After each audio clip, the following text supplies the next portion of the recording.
Hey folks, welcome to Set Apart Homestead. This is Travis. Man, is it a beautiful day out so far. Although, we're supposed to get some pretty severe storms this afternoon. We've got that wonderful Ozark spring weather going on, where you can have 3 seasons all in one day. The extended forecast for the next 7 or 8 days shows storms, rain, 70+ degree highs, and snow. All in the next 7 days. And that's the joy of living in the Ozarks in springtime. You never know how many different types of weather you're going to get in just one day. So it's fun and exciting. It keeps it, keeps you on your toes. All right, so something wanted to talk about, and I was going to get a bunch of stuff out for demonstration purposes, but I don't know, sometimes I do better just talking, and I think most of you don't necessarily need visual demonstrations. So you have your preps, you have your plan for SHTF, you got your food, and figure out what you're going to grow and what you're going to hunt, and your food storage and stuff like that. But have you planned on how you're going to the tools that you need to process it all? And what I mean by that is so many of us, now, before I get started, I know that there's a lot of you watching that are completely off-grid, like non-electric off-grid, or at least for the most part, and this may not completely apply to you, but you could probably still learn something.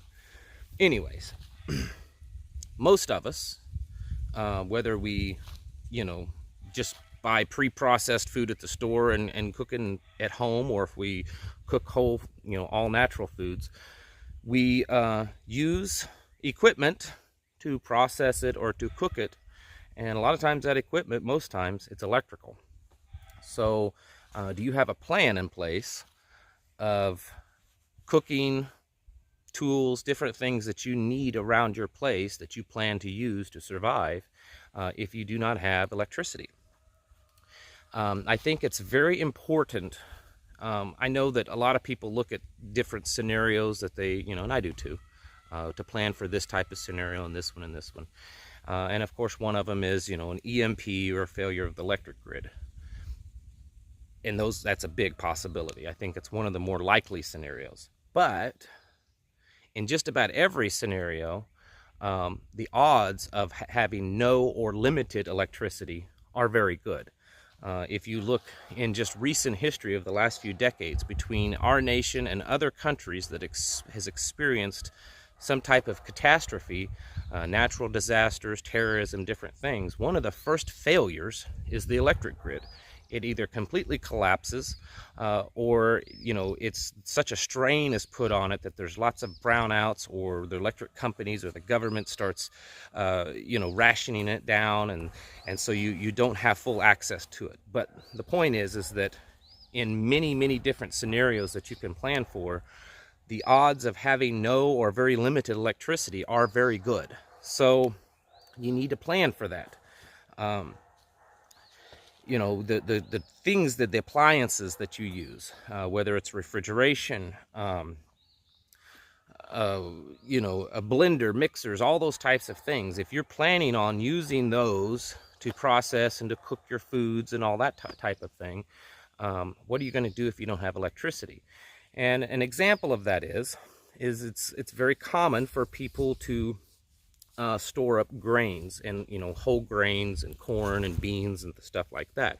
So you store up a lot of, say, wheat berries so that you can use them for flour. Do you have the means to grind that flour if you don't have electricity?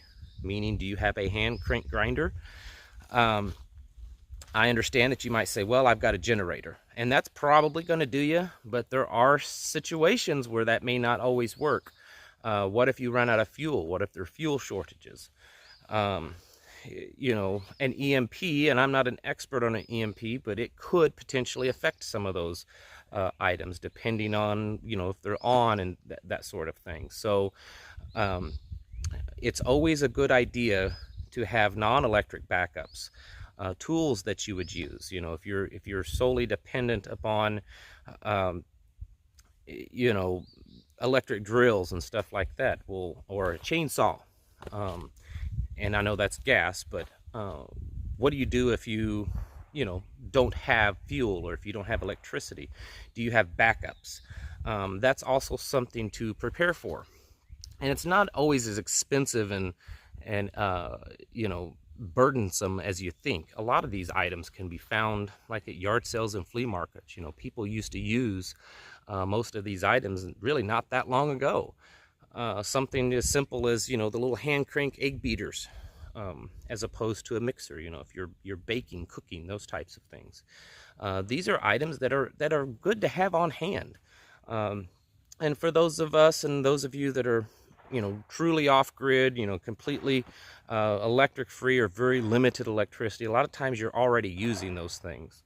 But for those that may not be, it's definitely something to start thinking about if you're not already. What types of tools do you need, whether they're tools for the outside or tools for inside your house, like kitchen tools, that you need that require electricity, and are there ways that you can get backups for those? If you're dependent upon firewood for your home to heat your home, especially in an SHTF situation, and you may have several really good chainsaws. Well, do you have a plan if the chainsaws fail or you're unable to get enough fuel for them? Because fuel, especially in a really bad SHTF, it's going to dry up pretty quickly. And yeah, I know you can store it, but it doesn't store that well, and you just may not have enough. So do you have a backup plan for that? It's all about contingencies. Remember, 1 is none, 2 is 1, 3 is 2. So do you have, a larger saw, hand saws, crosscut saws?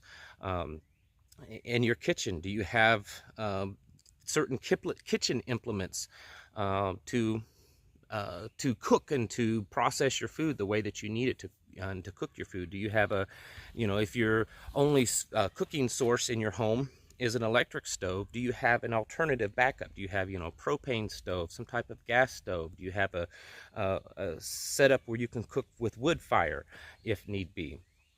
So these are along with planning how much food you need to store up, how much medicine you need to store up, guns, ammo, those types of things, clothing. What are the things that you need that require electricity or fuel that could become hard to come by, or just not exist at all? Do you need to have backups for those? Do you need to have non-electric manual crank type of tools to back up those electric or gas powered tools in case they stopped working because of no way to run them? It's something that we have been focused on over the past few months, of trying to get those certain things.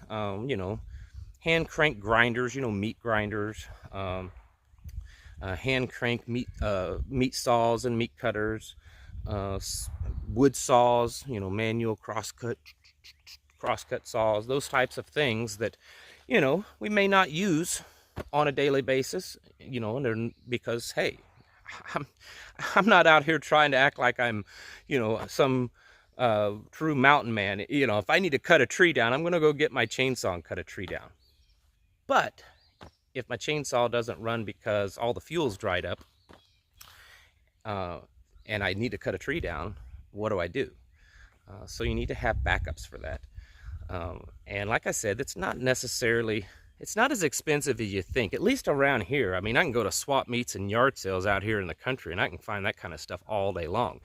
The things may need to be oiled up and, sharpened or whatever, but most of those old type of items will last forever. They just need a little maintenance. It's not like, buying a microwave that doesn't work and trying to figure out how to fix it. If you buy a crosscut saw, or, a little hand blender that's kind of not working, you can usually kind of fix it on your own, just because the simplicity of how things are made that way.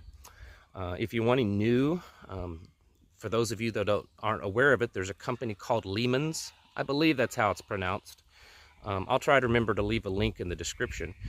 And they started out as pretty much a business that sold to Amish, and they still do that. but they also have a lot of focus on people that live off-grid. So they have a lot of items. It used to be called the non-electric store, or that's kind of their slogan, I think, is the non-electric store. So you can find a lot of these items. They're brand new, that don't require electricity. So that's also an option. I'm not plugging for that company. I'm just saying that's an option. But a lot of these things, you can find them, like I said, used, flea markets, swap meets, auctions, things like that are pretty common to find them. And it doesn't hurt to pick them up. You need to have like a good axe. You need to have more than one, but at least one good axe. You need to have the files to sharpen it. A good saw, and know how to sharpen it. A way to cook your food if your electricity goes out. A way to cook your food if you run out of propane or natural gas. A way to grind that wheat. A way to process, the meat. If you go out here and you hunt a deer, do you have, of course you should have knives. Do you know how to keep them sharp? Those types of things. That's all the type of stuff that you need to start working into your preps if you haven't already. And some of that is actual physical things, and some of it's just knowledge and skills that you need to develop. Because I think a lot of times, especially from watching TV or movies and stuff, well, SHTF happens, so we just pull out our food and stuff, but life kind of still goes on. You're still able to flip the light switch on, and still able to cook from the oven and stuff like that. It doesn't work that way. You need to have backups for the things that you have that require a fuel source, whether gas, gasoline, propane, electricity, whatever. And you kind of have to do it at your own speed of how much you can afford.